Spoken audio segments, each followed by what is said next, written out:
Derdim yenmesin deyip girdim bu meyhana, ayrılık yadıma düşüp dünyam doldu yahana. Derdim yenmesin deyip girdim bu meyhana, ayrılık yadıma düşüp dünyam doldu yahana.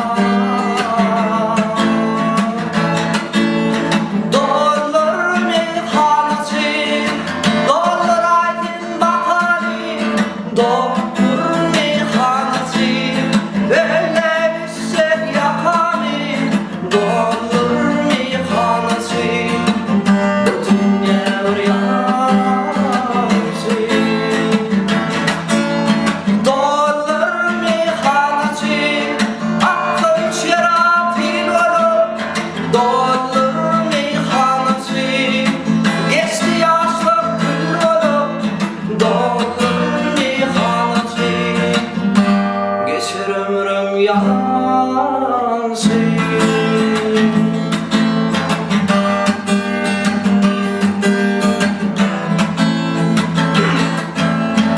Ayını geçer aylan yar, ömür geçer gitmeyer, yar sözünden geçmeyer, yar mehrinden kanmadım.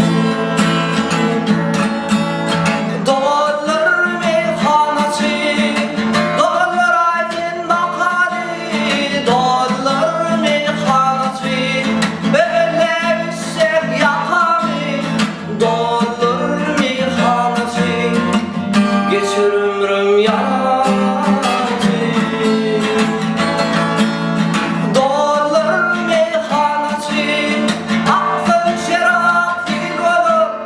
Dolar meyhanesi, geçti yaşlı kül olup.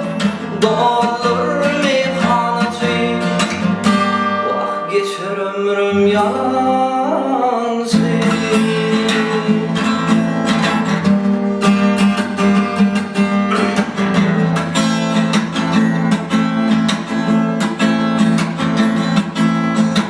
Ellerim